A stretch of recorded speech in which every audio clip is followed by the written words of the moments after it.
Hello, everybody, and this is the NTTV news and interview session. My name is Fernando Castillo, and I'm here with the lovely Whitney Jones. Hello.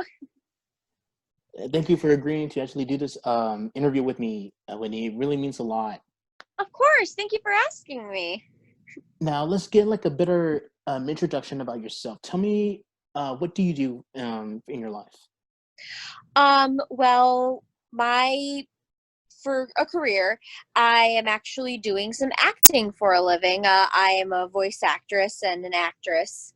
Um, and I actually just got signed by my first agent not too long ago. So yeah, I'm doing what I love professionally now. So It must be really hard to be in that industry. So I really gotta ask, what made you want to pursue voice acting? If you're like Mhm. from theater. Uh, well, when I was like, I've always had a love of acting ever since I was young. Like, I would do, well, first off, I was a very, very, like, energetic and outgoing kid. And I also had a very creative mind when I was young. And my family would always tell me, Whitney, we have no doubt that one day you're going to be an actress. And I was like, we'll see if that happens. But like, I got into theater when I was young, and I found that I really, really loved it. And when I was like on stage or acting, I felt like I really found my niche where I belonged.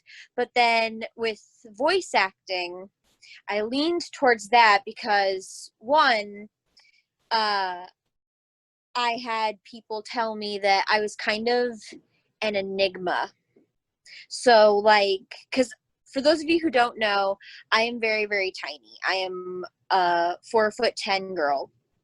And I had people tell me, like when I was working in the theater, they would tell me, well, nobody really knows what to do with you. Like in projects where people can actually like see you, nobody really knows what to do with you. You're kind of an enigma because you look too old to play like younger characters, but you also look too young to play adult roles. So nobody really knows what to do with you.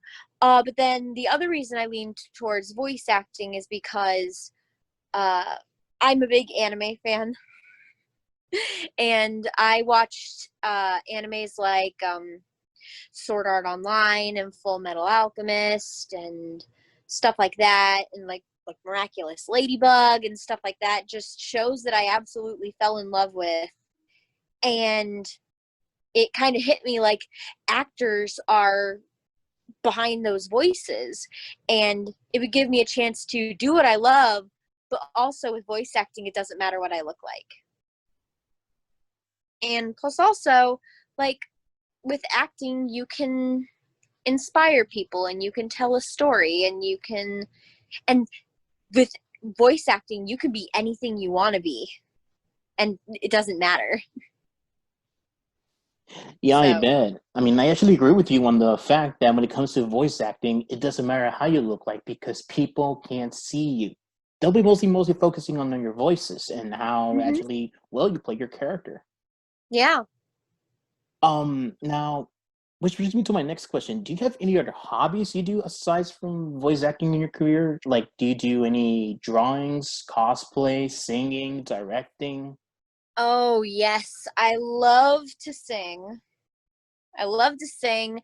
Actually, a friend of our family, I think it was like 3 times he's asked me to do this because they kept asking, like the people there kept wanting me back.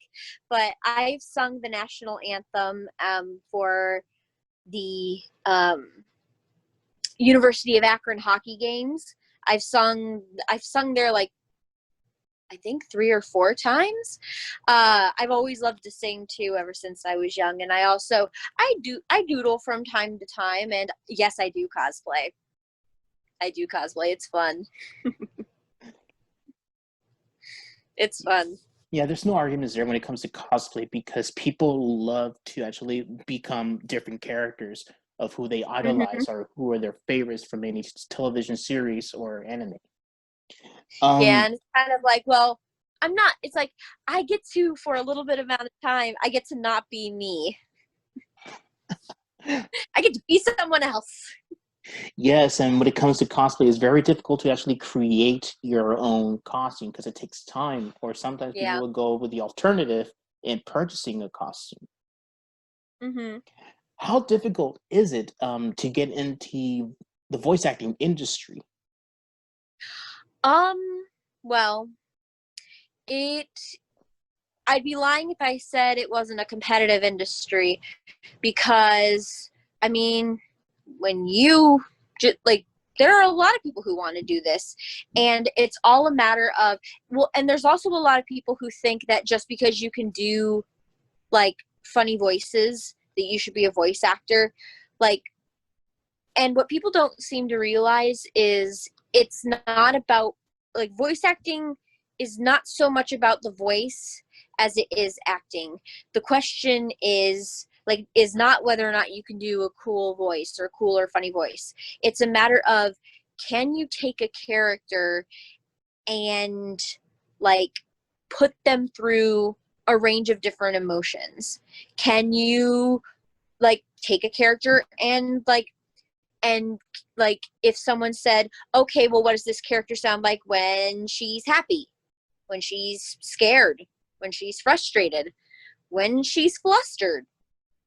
It's like, can you portray all that and make it believable? Yeah, I'm gonna have to agree with you because, like, I myself have been acting ever since elementary all the way to community college, and Mm-hmm. they all ask, like, when it comes to acting, it doesn't matter if you could actually change your voices if you've gotten a role for an adult or for a younger person. What matters is can you bring that character to reality? Mm-hmm. Bringing all these types of emotions is actually kind of the main key in acting and voice acting because they actually fall in the same category, bringing a character to life. Mm-hmm. Now, speaking of characters, I really got to ask, Whitney, if you can actually talk about it. What has been your favorite role you have ever played so far? um oh my gosh. So I would say my favorite thing that I've gotten to do so far, actually, it's a tie between two characters, and I can talk about these. Um, and one of the projects I recorded, but it hasn't been released yet because the project's been put on hold. But the first one was, I really enjoyed playing Samantha, a character named Samantha, in a project called The Cage, because, like, simply for the fact that it challenged me because she was she was a psych patient who she had mental problems and like she had schizophrenia, and she spoke in word salad. So like she didn't like she would just throw a bunch of words together, and it was really challenging because like I didn't speak a coherent sentence. So all of it had to come through my voice. And plus also the character's personality at times, like this character would go from being all smiley and happy out on a dime. And that was like really challenging because it's like, can I get myself into the headspace where I can just shift like that? But then also I loved playing, and this is the project that was on hold.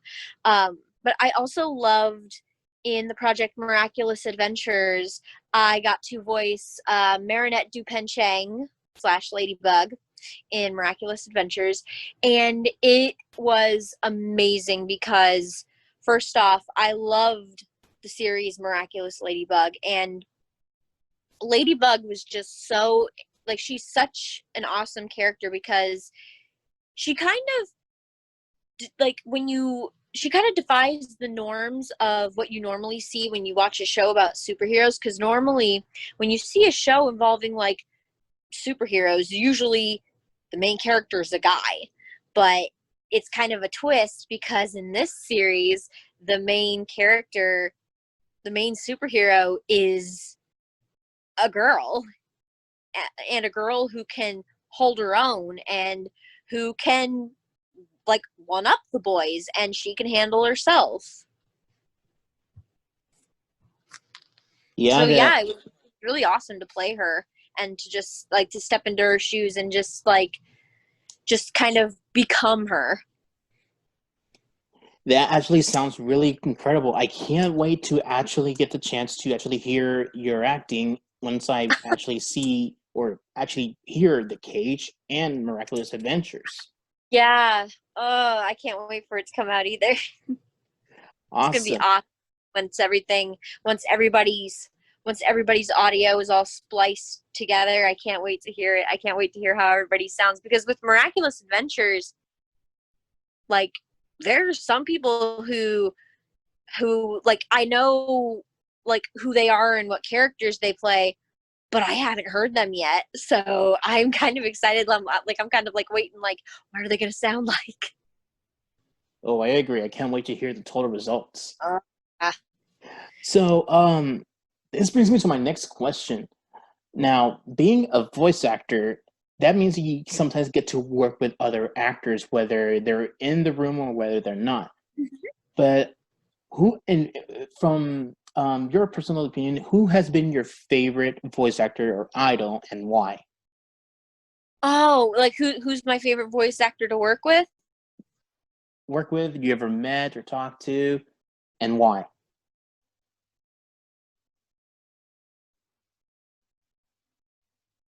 Oh, I gotta say, one of the best experiences. And I had become friends with finally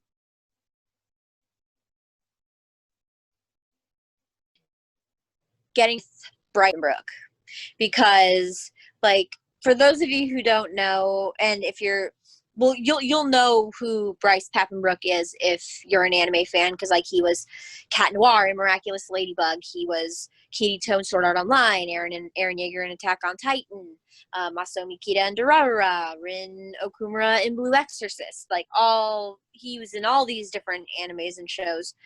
But like I'd become friends with Bryce, and Bryce is a really cool guy, but it was so much fun to actually get to like record with him and play off of him because like it was a whole new ball game.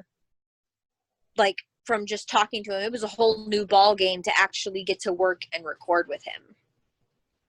So yeah, I that was like the most fun experience I've ever had.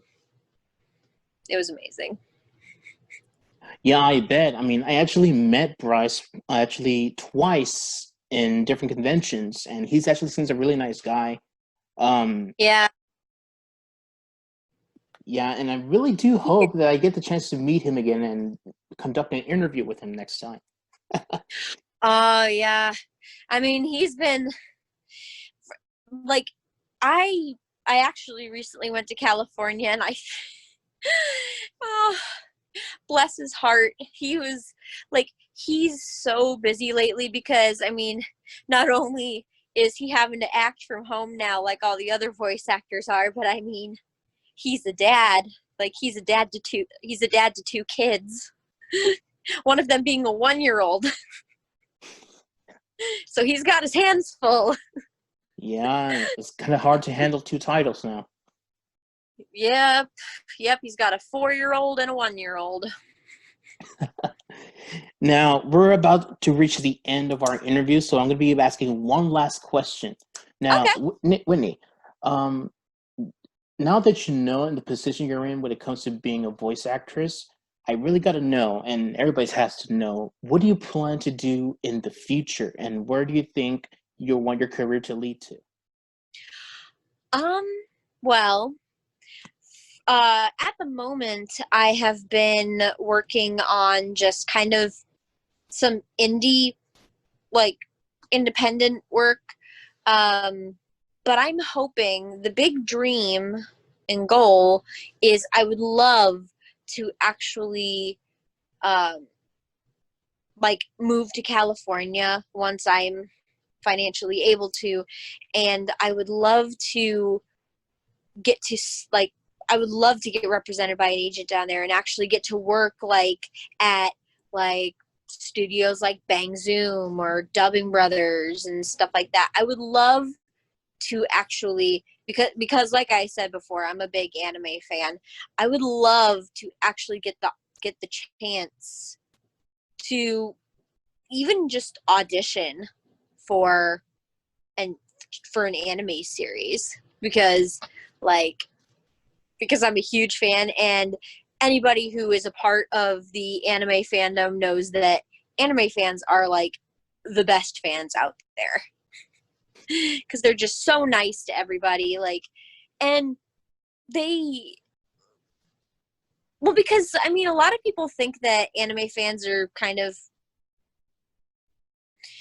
like, a lot of people think that like if you're a fan of anime, it's kind of weird, but it's like, no, they're actually the coolest people that you'll ever meet, because they're not like, it's like, so you think I'm weird, who cares?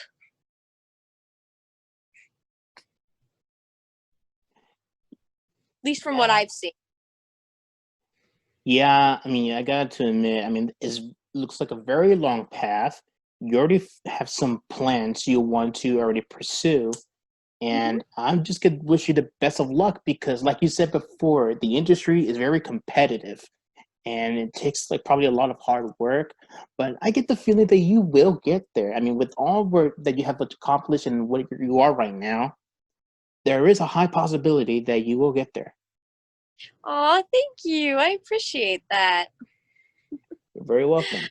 All right, everybody, we have about to reach the end of our interview, and I want to say I want to thank the lovely Whitney Jones for actually being here tonight. And this is the NTTV News and interview segment. My name is Fernando Castillo, and I just want to say have a great night.